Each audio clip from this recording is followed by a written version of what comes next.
Bueno, me presento, mi nombre es Yesenia Limay, soy egresada de la Facultad de Textil de acá, de San Marcos.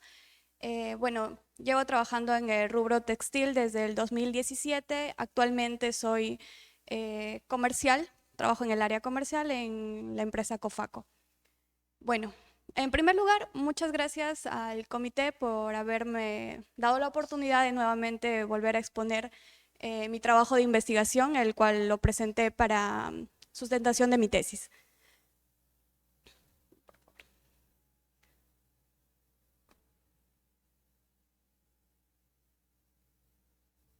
Eh, bueno, eh, el nombre de mi investigación fue aplicación de un proceso de secado asistido infrarrojo en la planta de nogal para mantener las características de teñido artesanal por un periodo prolongado de uso del tinte. Básicamente, la investigación se centró en bueno, les quiero explicar acerca de la situación problemática, cuáles fueron los motivos por los cuales me llevó a investigar este estudio, ¿no? El primero fue lo que es el incremento de los niveles de contaminación ambiental. Todos sabemos que actualmente tenemos unos niveles muy altos de contaminación. Hasta el momento en que hice la investigación, nosotros ocupábamos el segundo lugar de industrias contaminantes a nivel mundial. Actualmente, en el 2025, estamos en el tercer lugar, un lugar menos, pero seguimos siendo una industria muy contaminante. Por otro lado, tenemos el uso de los colorantes artificiales, los cuales también son contaminantes, ¿no? Estos se usan en gran escala y han reemplazado durante las últimas décadas a los colorantes naturales, dado que tienen muchas propiedades buenas para la industria, ¿no? Porque ¿qué es lo que se busca producir a grandes masas? Que tenga una buena reproducibilidad, que pueda tener mejores características en el producto final, llámense las solideces, en color, bueno, también que tiene menor tiempo en los procesos, también es menor costo en el almacenamiento. Y bueno, también manejamos una amplia gama de tonalidades, ¿no? Cosa que no obtenemos con los naturales. Siempre es limitado según sea su origen o el tipo de color colorante natural que se está usando, ¿no? Por otro lado, tenemos los colorantes naturales, que como lo dije, tiene una limitada gama de colores y la reproducibilidad también es limitada. ¿Por qué? Porque, bueno, es natural, ¿no? No, lo que podamos producir en esta oportunidad no quiere decir, por ejemplo, en una planta podamos reproducirlo de acá tres veces que la planta ya haya producido, ¿no? Entonces, como que no hay una continuidad del color, que es lo que se busca a gran escala. Y aparte que también el tiempo de vida o de uso del producto es muy limitado, porque si yo extraigo el colorante natural, tengo cierto tiempo para poder usarlo. Por ejemplo, una planta, yo la recolecto, lo uso hoy, si a los 2, 3 días me sobró, quiero volver a usar esa planta, no la voy a poder usar. ¿Por qué? Porque es un material perecedero, ¿ok? Por otro lado, tenemos el secado asistido infrarrojo. Este tipo de secado es muy usado en la industria alimentaria. ¿Para qué? Para extraer la humedad de los productos y hacer prolongar su vida útil, ¿no? Por ejemplo, las pasas deshidratadas, los arándanos deshidratados. Esto, si tú lo comes deshidratado, sigue manteniendo esa característica del producto natural, por así decirlo, ¿no?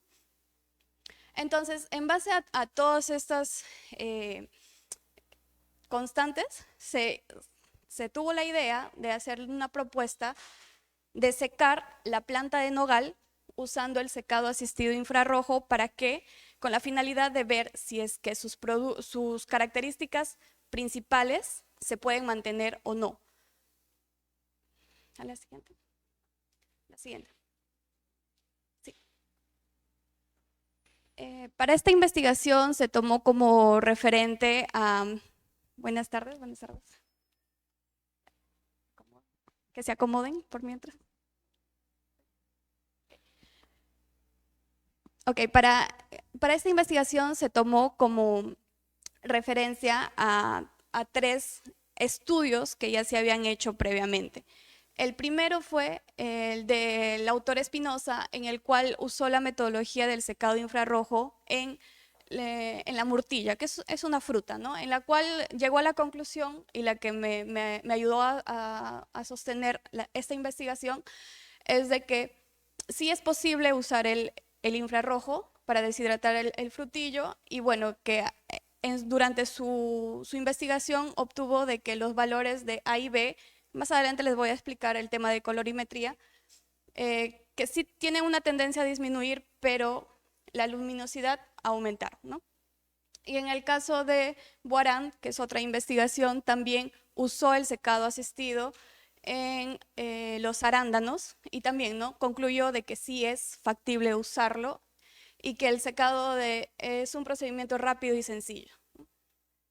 Y por otro lado tenemos a Macías, quien investigó netamente el nogal como tal, llegando a la conclusión de que para poder obtener el colorante es buena las partes de las hojas y de los frutos en menor intensidad, ¿no?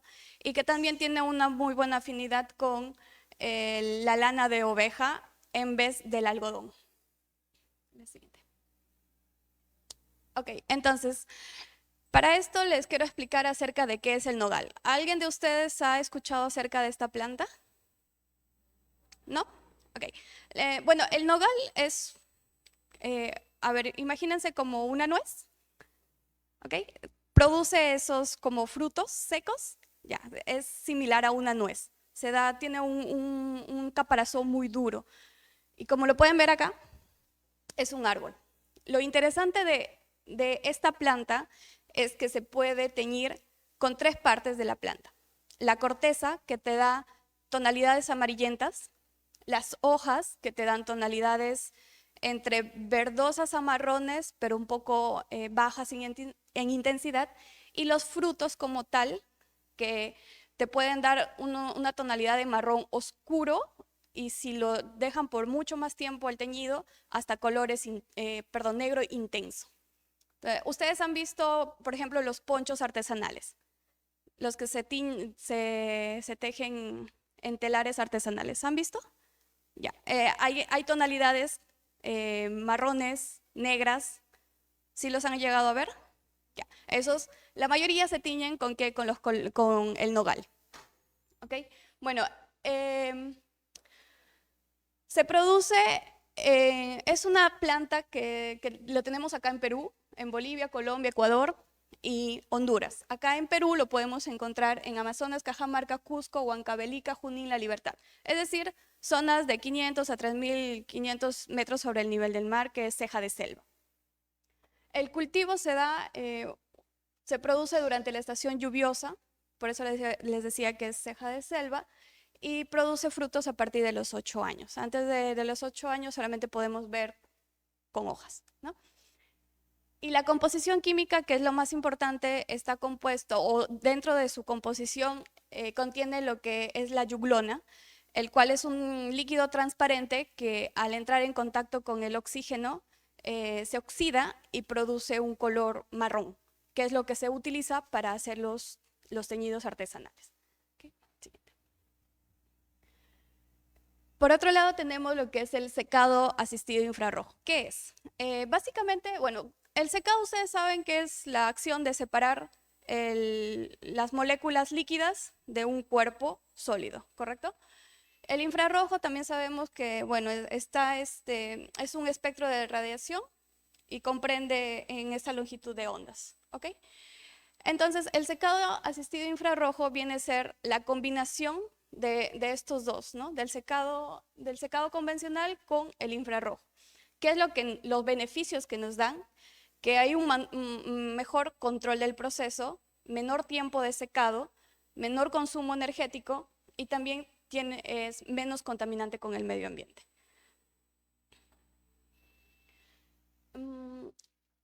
¿Ustedes ya han llevado curso de tintorería? Todavía no. ¿Introducción a la ingeniería textil? ¿Todavía no? ¿De qué ciclo son? paramos.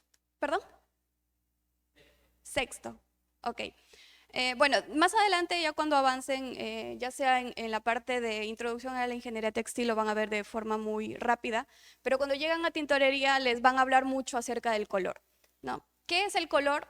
Para que nosotros podamos entender qué es el color, hay que tener en cuenta que existen tres variables: el observador, el objeto y la luz. Si uno de ellos cambia, cambia la percepción, porque el color es una percepción de la luz. Lo que yo veo como rojo, tú no lo puedes ver igual. O sea, tú sabes que es rojo, pero no lo vas a ver en el mismo matiz o en la misma intensidad que lo que yo estoy viendo. Por eso, si uno de las variables cambia, el color cambia. ¿Ok? Las propiedades del color son matiz, luminosidad y brillo. El matiz es básicamente cómo tú percibes el color. Si es amarillo, si es verde, si es rojo, así, genérico. La luminosidad es qué tan oscuro o qué tan claro puedes ver ese rojo. Puede ser un rojo muy intenso o un rojo muy clarito. Y en el caso de la saturación, brillo o croma, como algunos lo conocen, es qué tan brilloso u opaco lo puedes ver. Puede ser un rojo intenso, opaco, o un rojo intenso, brillante, ¿no?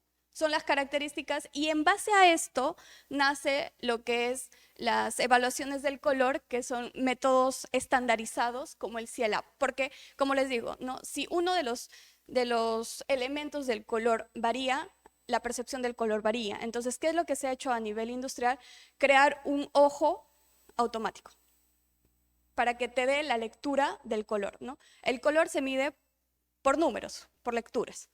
Entonces, para que estemos como que todos alineados, se crean estas variables, que es el A y B, lo que les mencionaba anteriormente, y el L. El A y B te indican el matiz, el tono, si es rojo, si es verde, si es amarillo, si es azul. Cuando hablamos de, imagínense un plano cartesiano donde tienes X y Y. En la X encuentras las variables A positivo, A negativo. A positivo vienen a ser todas las tonalidades rojas, A negativo vienen a ser las verdes. Luego está el B. B positivo, B negativo. B positivo viene a ser amarillo, B negativo viene a ser azul. Y la luminosidad, que va del 0 al 100. Mientras más se acerca a 0 es oscuro, a 100 es claro. Okay. Haciendo todos los cálculos matemáticos, al final hay dos tipos que son en A y B y LCIH, que estos vienen a ser también los cálculos matemáticos del A y B. Entonces, para no marearles tanto, nace un número que es el CMC. El CMC te indica si tu color, si tú quieres reproducir un color, pasa o falla. Por ejemplo, el cliente te envía una muestra de color rojo. Tú lo lees y quieres reproducir ese rojo. Entonces, ¿cómo sabes si estás cerca o lejos a ese tono? Por el CMC. Haces la lectura en el data color se llama la máquina, el ojo automático que les digo que lee el color. Haces la verificación del CMC, si sale valores menos a 1, son aceptables. Si son mayores a 1, se rechaza. Va a depender también mucho de cómo manejen sus clientes, ¿no? Hay clientes que manejan CMC estándar 1, hay clientes que son más exigentes que manejan 0.8, pero comercialmente es 1. Okay. Por otro lado, también tenemos la parte de teñido. Para poder hablar de teñido es un curso completo. Así que acá les voy a hacer un resumen. Básicamente, ¿qué es un teñido? Son los procesos químicos para dar color a un sustrato textil. Dentro del proceso de teñido tenemos 3 etapas o 4 etapas, que son la disolución y dispersión, absorción, difusión y migración. ¿Qué quiere decir cada uno de ellos? Que en la disolución los colorantes artificiales se tienen siempre en polvo. Estos colorantes se tienen que diluir y va a depender mucho de la fibra que se vaya a teñir. Si son fibras sintéticas, si son naturales, si son mezclas. Cada uno tiene un tipo de colorante y cada colorante un tipo o una forma de teñir.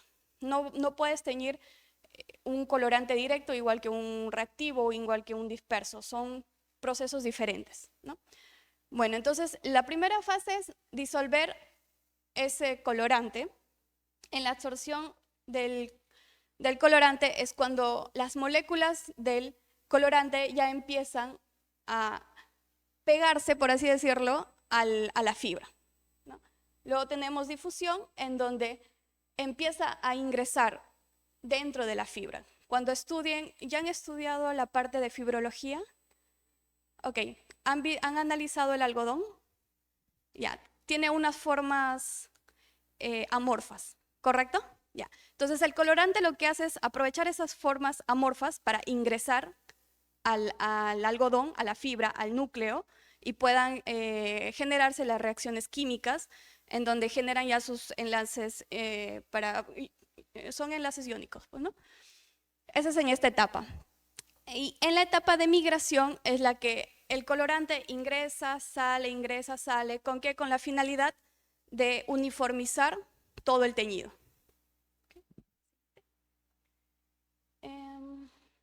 Los parámetros básicos, fundamentales en un teñido son la dosificación de los productos, la relación de baño y, bueno, y manejar una curva de temperatura y tiempo. En lo que es dosificación, los productos químicos se hacen en base a gramos por litro. ¿Okay? Solamente el colorante se trabaja en porcentaje al sustrato, ¿no? Por ejemplo, si mi sustrato pesa 1 kilo y mi receta me dice 0,1%, se hace en base al peso del sustrato. Mientras que los otros gramos por litro se hace en base a la cantidad de agua que se va a usar en ese teñido. La relación de baño, ¿alguien sabe qué es la relación de baño? No. La relación de baño es cuánto de agua vamos a usar para todo el proceso, ¿no? ¿Qué quiere decir, por ejemplo? Relación de baño, siempre van a escuchar relación de baño 1 en 20. Quiere decir que por cada kilo del sustrato textil van a usar 20 litros de agua. Entonces, si se dan cuenta, son relaciones de baño muy elevados. Lo que se ha buscado constantemente a nivel industrial es optimizar, bajar esos niveles de relación de baño. Actualmente ya hay máquinas textiles de que bajan o se están trabajando en relación 1 en 10. Pero lo ideal sería seguir bajando, ¿no? Imagínense 10 litros de agua por 1 kilo de tela, y no solamente en el teñido, sino que el teñido tiene otros procesos más y luego al final todavía están los acabados. Hay un consumo de agua muy elevado. También tenemos los colorantes naturales. Los colorantes naturales, bueno, se obtienen de la naturaleza, ¿no? Pueden ser vegetales, pueden ser minerales, y bueno, acá les dejo un tipo de clasificación, que son los directos, mordentados, tipos de reducción y por pigmentos. Siguiente. También tenemos el tema de las solideces. Las solideces, básicamente lo que te mide es qué tan resistente es el color ante cambios o ante agentes externos en la tela. ¿Okay? Hay diferentes tipos de solideces. Va a depender mucho de cuál va a ser el uso final de esta prenda. No, por ejemplo, las prendas que son para las personas de construcción civil, que están todo el día expuestos al sol. La solidez que debería primar ahí es la solidez a la luz. Porque como todo el día está expuesto a la luz, no sabemos qué tanto le afecta la exposición de la luz al color. ¿Sí? ¿Me entienden? Para esta investigación tomé fundamentalmente tres solideces, que son solidez al frote, solidez al lavado y la solidez a la luz. ¿Por qué? Porque generalmente los colorantes naturales tienden a tener baja solidez a la luz, ¿no? El frote, como su nombre lo dice, es frotar. ¿Qué tan resistente es un color mientras yo lo esté frotando, ya sea en seco o ya sea en húmedo? Generalmente los valores en húmedo suelen ser menores que los frotes en seco. Luego está la solidez al lavado, que es cuando lavas la ropa con detergente, con un poquito de cloro, con algo que tanto cambia el color. Y la solidez a la luz, como ya lo expliqué, mide qué tanto cambia el color conforme se expone a la luz del sol. En este caso, como están estandarizados, se expone a 24 horas la solidez a la luz. A grandes rasgos, esta investigación es aplicada con un enfoque cuantitativo, es explicativo, el diseño de la investigación es experimental. Mi unidad de análisis fueron las hojas de nogal, en base a los antecedentes que les había mencionado, que se encuentra más sustrato para poder estudiar en las hojas. La población de estudio fue los árboles que logré encontrar en la zona, lo recolecté en Amazonas, y el tamaño de la muestra fue de 4 kilogramos.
Sí, espera un ratito.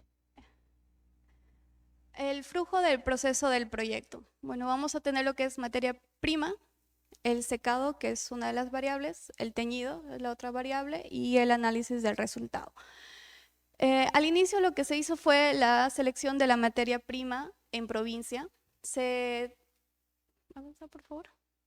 Este es el árbol en donde se recolectó las hojas. Estas son las hojas, como las pueden ver. Siguiente. Se acondicionó la materia prima porque, como les menciono al inicio, como les mencioné, los colorantes naturales tienen un tiempo en el cual se pueden utilizar. En este caso, las hojas de nogal las puedo utilizar dentro de las 72 horas de haberlas recolectado. Entonces, lo que se hizo para poder evitar que pereciera antes, lo envasé al vacío y así me lo traje para Lima, lo acondicioné para que al día siguiente recién poder llevarlo a la Universidad de Lima, que dicho sea de paso, agradezco a la Universidad de Lima porque la persona encargada era una ingeniera de química y me dejó usar el laboratorio. Sigue, por favor. Se transportó a Lima como les acabo de ver. Y lo primero que hice fue teñir el grupo de control. Como ustedes bien saben, para poder comparar, tengo que tener un grupo de control. Es decir, el grupo en el que me va a servir de valores referenciales para ver si las pruebas que estoy haciendo tienen resultados similares o no, ¿no? Un comparativo. Lo que hice fue, esta fue mi receta de teñido. Esto lo saqué, no lo expliqué al inicio. Antes de recolectar las hojas de nogal, lo primero que hice fue visitar a personas que sepan cómo teñir este proceso, que me expliquen, y en base a eso creé esta receta, ¿no? ¿Qué es lo que voy a necesitar? Hilo, mi materia prima, nogal, limón. ¿Por qué limón? Porque, ¿qué es lo que da el limón? El pH. ¿Ok? Una relación de baño de 1:40, sí es un poco alto, y mi pH inicial fue de 4 a 4.5. ¿Por qué? Por el nogal, perdón, por el limón. Hay varias etapas. La primera etapa, que es la extracción, en donde el pH es de 4 a 4.5. Luego tenemos la etapa de agotamiento, es básicamente en donde el color ya va ingresando al sustrato textil. También debo mantener un pH de 4,5 a 5. Después de eso viene un momento de reposado, por unos 10 minutos en donde dejas que el color termine de ingresar o que iguale en todo el sustrato textil. Y finalmente enjuagues, ¿por qué? Porque es importante eliminar los productos que no han generado reacciones químicas con el sustrato para evitar futuros problemas en solideces al frote o solideces al lavado, ¿no? La temperatura en la etapa de enjuague, la temperatura del baño fue de 20 a 25, estamos hablando de enjuagues fríos y solamente se utilizó agua, nada de ningún tipo de jabonado ni nada más, solamente agua. Como pueden ver, aquí está mi producto teñido. Esta es la curva de teñido, donde lo primero que ingresa es el nogal, lo ingreso a la olla, agrego el limón para controlar el pH, esto a 74 grados, es decir, cuando el agua estaba todavía medio caliente, ¿no? Mantengo una gradiente de temperatura de 2 grados, es decir, que sube 2 grados mi temperatura por cada minuto hasta llegar a ebullición. Una vez que llego a ebullición, dejo pasar 40 minutos, que es el tiempo de la extracción. ¿Ok? A los 40 minutos ingreso el hilado en forma de madeja, mido mi pH, está en 4.6. Acá le agregué medio litro de agua porque como es un producto, es un proceso artesanal, el agua se va evaporando. Entonces, lo que necesito es tener una buena cantidad de agua para que el teñido salga parejo. Si mi cantidad de agua baja, voy a tener mala igualación en el producto. Lo dejo por unos 50 minutos y luego saco reposo, como lo mencioné, a 10 minutos y después hago enjuagues. Hice en este caso 3 enjuagues para terminar de eliminar todo el nogal que estaba en la superficie. Luego de eso se llevó a hacer pruebas de colorimetría, lo que les mencioné, el CMC, y solideces, las 3 solideces que también les había mencionado. Mis resultados fueron estos. Tuve en lo que es esta es una multifibra, ¿okay? Para que más o menos tengan idea, cuando se hacen las pruebas de solideces, adjuntan una multifibra con tu sustrato y hacen todo el proceso para que empiecen a ver en cada una de las fibras cómo va manchando, ¿no? Tenemos la lana, poliacrílico, poliéster, poliamida, algodón y la viscosa. Entonces, generalmente tengo entre 3.5 a 3. Este es al lavado. En el frote tengo 4.5 a 3.5 y en la luz obtuve un valor de 4.5. Después de esto, las otras muestras que son ya para la parte experimental, como les dije, la llevé a la Universidad de Lima y lo primero que hice fue determinar el nivel de humedad inicial. ¿Por qué? Porque si quiero saber cuánto estoy deshidratando o no, si un producto ya está deshidratado, tengo que controlar con cuánto estoy empezando, hasta dónde voy a llegar, que lo recomendable es entre 10 a 12% de humedad para decir que un producto ya está ligeramente seco, ¿no? Tuve una humedad inicial del 83%.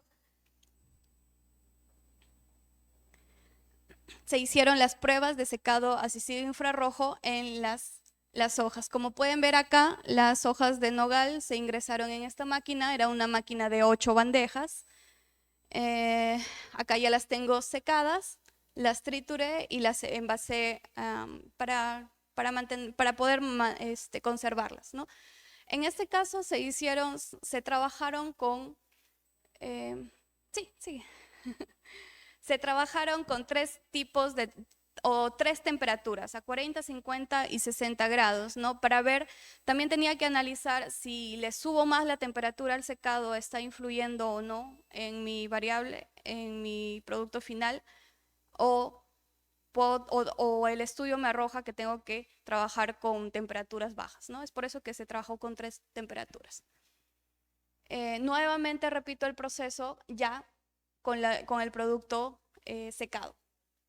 Tengo, en este caso he secado a 40 grados, la muestra 1, ¿sigue? Hice el mismo procedimiento para todas las muestras. Lo hice en 4 tiempos. Después de haber secado, si no me recuerdo, a las 48 horas, hice mi primer teñido y estas pruebas con cada una de las muestras, ¿no? Muestra 1, muestra 2, muestra 3, que son las temperaturas de secado, y las mandé a hacer las pruebas de solideces y colorimetrías. Dejé pasar 2 semanas más, volví a repetir el procedimiento, otras 2 semanas más, así hasta completar 4 veces la prueba. Hasta eso ya llegamos a los 2 meses de haber secado la muestra del nogal. Una vez que ya terminé con todo el experimento, lo que se hizo fue determinar cuál fue la mejor prueba, ¿no? Y comparar los datos versus los datos de la prueba inicial, del grupo de control. Bueno, acá llegamos hasta las 9 semanas de haber secado el nogal. ¿Sí? ¿Cuáles fueron mis resultados? Bueno, por lógica, si aumento la temperatura, me va a secar mucho más rápido, es decir, en 2 horas y media ya tenía las muestras secadas. O bueno, casi 3 horas, ¿no? Mientras que a 40 grados me tomaba alrededor de 13 horas. Sí es un tiempo significativo. Pero como les digo, no puedo no podía lanzarme con temperaturas más porque podría influir en las características del teñido, ¿no? Entonces, por eso fue que trabajé con estas temperaturas. En costos solamente de electricidad estamos hablando de casi 3 soles usando la temperatura de 60 grados, ¿no? Mientras que el otro es casi 13 soles usando la de 40 grados. Por ese lado nos estamos inclinando más por la temperatura de secado de 60 grados. Luego viene la otra variable, que viene a ser las características del teñido, que son básicamente el CMC, las lecturas de color y posterior a las solideces. Tengo acá mi grupo de control, que inicialmente tuve un CMC de 4, 3 y 3. Muestra 1, muestra 2 y muestra 3. Perdón. Mi grupo de control es este. Este es mis muestras secadas a 40 grados. La primera vez que se hizo el teñido de la muestra 40, 50 y 60 grados, ¿no? Como ven, hay una diferencia sí, pero no es mucha. Todos se manejan entre 3, 3,47. Sí es alta, sí es más del 1, básicamente ¿por qué? Por la intensidad. Lo que aquí me está variando es la intensidad, más que el croma, ¿no? El A y el B. Bueno, en el A también. En cuanto a las solideces, generalmente se mantienen, a excepción de algunas pruebas. Por ejemplo, en la tercera vez que se tiñó a la temperatura de 50 grados, la solidez al frote húmedo bajó a 3, lo que inicialmente estaba en 3,5. Y generalmente sí tengo una variación entre 1 punto a 0,5, lo cual también suele pasar a nivel de teñidos con los productos químicos. ¿Por qué? Porque siempre va a depender mucho de las condiciones. Por más que trates de mantener las condiciones de teñido, siempre va a haber una ligera variación, ¿no? Entonces, dentro de sí están los valores, no hay una diferencia abismal. Entonces, lo que se concluye finalmente es de que sí se puede utilizar el secado asistido infrarrojo en las plantas de nogal, y como se han dado cuenta, ya logré aplazar lo que normalmente podía, solamente 72 horas para poder teñir con esta planta, ya puedo teñir hasta en 9 semanas. El anterior, por favor. Conclusiones específicas, que la temperatura óptima para un secado asistido es de 60 grados. ¿Por qué? Porque no hubo mucha variación. Entonces, ¿puedo seguir subiéndole la temperatura? Sí, quizás para un siguiente estudio. Y el tiempo de secado óptimo fue de 3 horas, ¿no? La siguiente. Como recomendaciones, sí puedo seguir sí concluyo de que es un buen método para poder secar. Se recomienda realizar un posterior estudio incrementando la cantidad de colorante en el nogal. ¿Por qué? Porque en este caso obtuvimos, si bien es cierto, no hay mucha variación entre las muestras, pero sí versus el grupo de control, ¿no? Es decir, de que la intensidad salió menos. Visualmente se ve menos intenso, pero sigue siendo una buena alternativa para poder ofrecer una gama diferente, ¿no? Sí, sí. Y eso sería todo. Muchas gracias.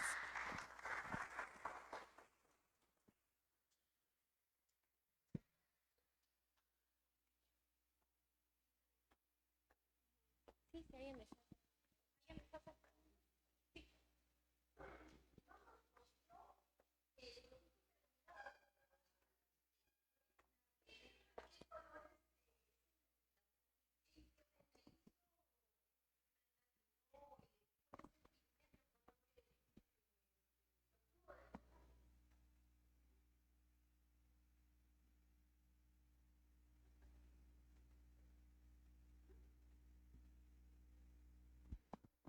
Bueno, la investigación básicamente era para ver el tema de color, por lo tanto no hubo como una prenda final.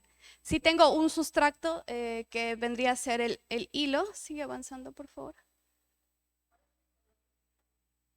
Creo que por la luz no se ve bien.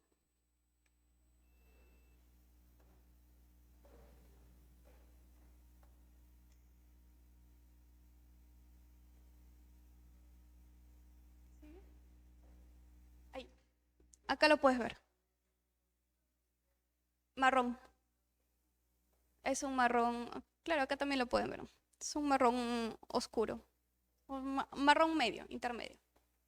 Como les decía, si hubiera teñido con el fruto, si hubiera tenido un marrón mucho más intenso, casi tendiendo a ser negro. Pero en este caso, como estoy tiñendo con las hojas, tienen esa tonalidad, ¿no? De marrones claros. Esta es, esta es la prueba de solidez al lavado. Esta es la multifibra. Como les dije, la multifibra, como su nombre lo dice, está compuesto de varias fibras. Tenemos lana, poliacrílico, poliéster, poliamida, algodón y viscosa. Entonces, lo que hace el laboratorio es adjunta estos dos, lo que quieres evaluar contra la multifibra y lo lava. Después de lavar, se evalúa qué tanto ha transferido el color del sustrato a la multifibra. En el caso del frote, se utiliza una máquina que se llama crockmeter, que es como una manija. Colocan el sustrato en la base, colocan una tela blanca encima y empiezan como si que estuvieran moliendo, como las maquinitas de moler, pero es una máquina que va, regresa. Entonces su función es frotar, frotar, frotar. Y después de 10 frotes, si no me recuerdo, se evalúa si transfirió, eso es en seco, y la otra muestra es en húmedo, o sea, la tela blanca la humedecen, controlando siempre el pick-up y se ve si mancha o no mancha, mismo procedimiento. Y la solidez a la luz hay una máquina que simula la luz del sol, la ingresan y está ahí por 20 a 24 horas. Y después de eso se ve si cambia o no cambia el color. ¿Alguien más? Sí, sí. Primero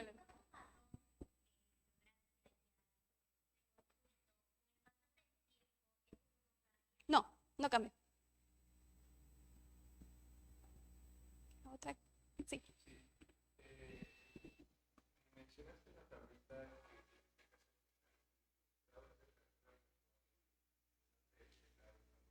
¿Ya?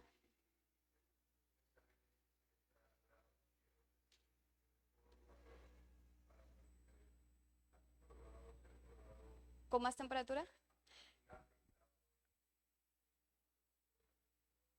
No, en las recomendaciones está que para futuras investigaciones se siga incrementando más la temperatura y se siga utilizando la misma metodología de controlar para seguir viendo si varía en algún momento, ¿no? De repente sí, llega un momento en el que ya empieza a afectar el color, pero por el momento solamente hice la investigación en 3 secados.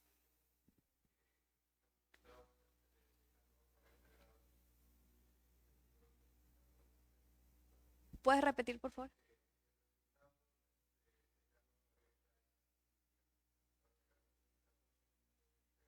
Sí, no hay mucha variación. O sea, me siguen dando valores dentro de las tolerancias, ¿no? Que es más o menos medio punto en la variación de solideces. Si no, ponga el cuadro de solideces.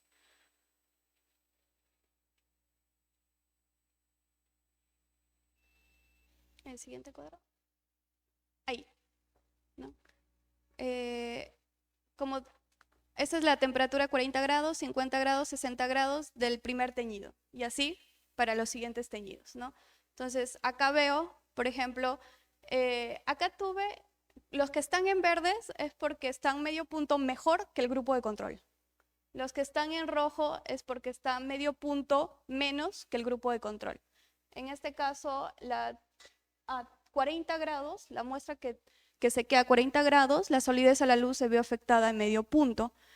Pero cuando hago mi segunda prueba, está en 4, perdóname, a un punto, porque inicialmente tenía 4.5 y acá está en 4. Entonces, ¿esto qué me indica de que, y acá en los siguientes tengo 4.5, 4.5. Entonces, probablemente ha habido un factor externo, no necesariamente que haya sido por la temperatura del secado. Porque si el resto me hubiera salido igual 4, 3.5, 4, 3.5, entonces esa temperatura de secado sí le afectó al nogal, ¿no? Otra, sí.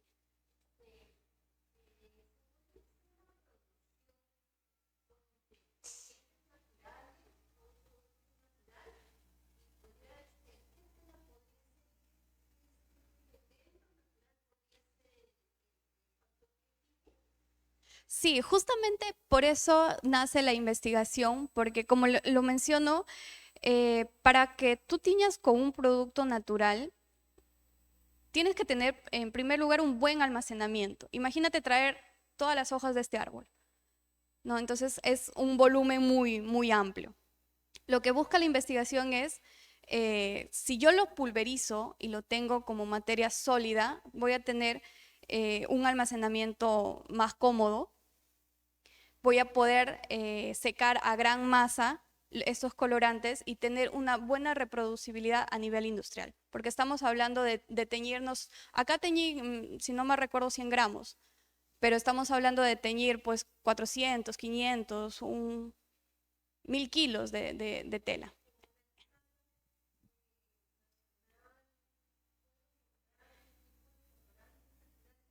Sí hay nacional, bueno, nacional no te podría decir como tú te refieres a ya secado o como el tinte.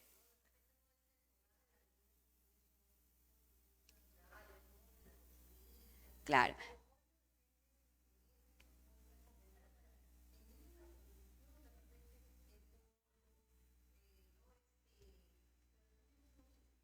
no mismo.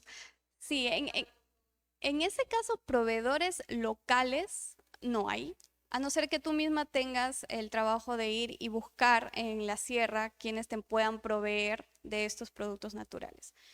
Como de empresas externas, hay muchas marcas que las venden como productos naturales, ¿no? Por ejemplo, hay uno que se llama Química Inteligente, que es de Brasil, que te vende productos naturales, pero en realidad lo que son es residuos de las industrias, las procesan, sí tiene su parte química, y luego las venden como si fueran naturales, pero no es un 100% natural. También hay productos de la India que te venden como naturales, pero al final terminan siendo químicos sulfurosos, ¿no? Igual hay otra empresa que se llama NIR Química acá en Perú, si no me recuerdo, también te lo vende como productos naturales, pero en realidad son sintéticos porque ya tienen un proceso químico, ¿no? Y lo que es en realidad una oportunidad, ¿no? Como lo puedes ver como una oportunidad. Y los productos que se pueden teñir con el nogal va muy bien con lo que es la lana. Bueno, en realidad la lana, por ser una fibra proteica, tiene buena afinidad con diversos colorantes. En este caso con los naturales le va muy bien. Sí lo he probado con algodón. En algodón tengo resultados mucho más bajos. No hay una buena, sí hay una afinidad, pero no tan buena o no tan buenos resultados como obtener con la lana. Bueno, en este caso usé lana de oveja, pero se pueden usar de diferentes camélidos, pues, ¿no? ¿Otra pregunta? Sí.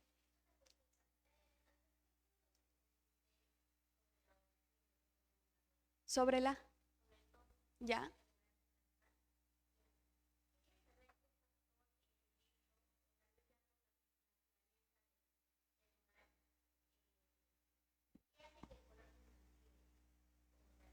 ¿Qué hace? Mm, lo que pasa es de que cuando haces un teñido, se produce una reacción química y hay enlaces que vas formando entre el colorante y la fibra. En este caso, la fibra, como es proteica, tiene radicales. Tiene muchos radicales, a diferencia de una fibra celulósica como viene a ser el algodón. Entonces, tiende a reaccionar muy bien, muy rápido con los colorantes naturales. En este caso, como el nogal, ¿no? Y aparte, sí, también hay parámetros que se tienen que controlar durante el teñido. Yo solamente usé lo que es el limón, que aparte que te genera, o te da un pH ácido para poder teñir, también sirve como un premordentado. ¿Ya? Mordentado quiere decir de que preparas a la fibra para que pueda ingresar bien el color y tenga buena solidez. No sé si han escuchado, por ejemplo, en Cusco hay artesanas que, claro, ¿no? Que tiñen con bastantes colorantes naturales y muchos de ellos mordentan la fibra antes de. ¿Con qué lo mordentan? ¿Con alumbre o con orina de bebé? ¿Por qué? Porque la orina tiene sales. Entonces, esos tipos de productos preparan a la fibra para que pueda reaccionar con el colorante. Sí. Ujú. Ok.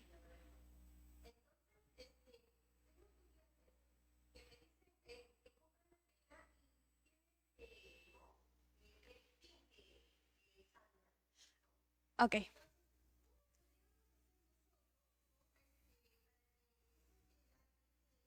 Desangrar. Lo que pasa es que en Gamarra te pueden vender como reactivo, te dicen, ¿cierto? Tengo tela reactiva, reactiva, pero en realidad para que sea muy barato no es reactivo, es directo. O sea, para el algodón puedes teñir con colorantes reactivos y con colorantes directos. ¿Ok? Claro, pero también está compuesto por algodón. O sea, el denim se hace en base a algodón. Eh, el algodón se tiñe con reactivo o con disperso, perdón, con directo.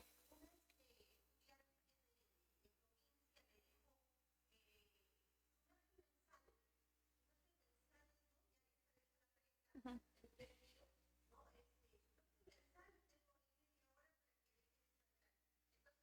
Lo está mordentando, lo está mordentando. Sí, ayuda la sal en la curva de teñido. ¿Recuerdas que pasé un poquito?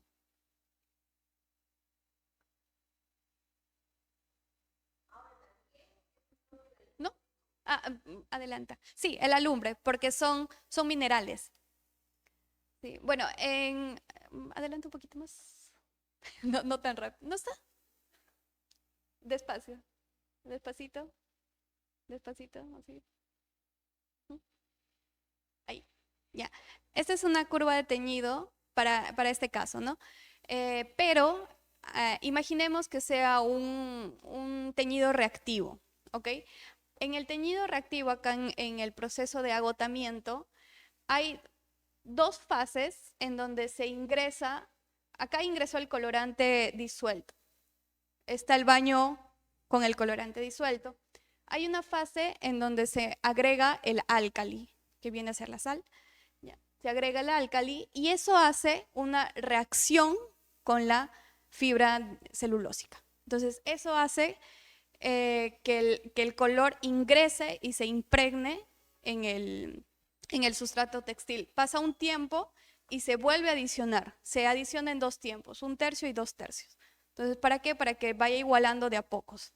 Entonces, lo que usted me comenta, sí, lo más probable es que la sal, todo eso, para que termine de igualar el color, fijar.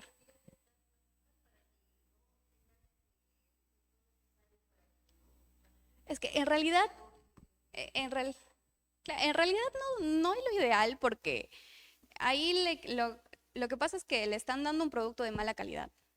Sí. El tiempo de sal empíricamente lo puede ser media hora, una hora, pero lo ideal sería que compre productos que sí sea reactivo, pues, ¿no? Sí.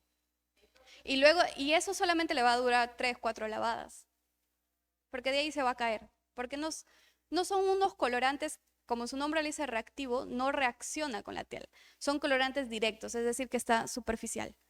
Yo lo puedo con la sal, lo puede mantener el color, pero a las 2, 3 lavadas se va a ir. Igual.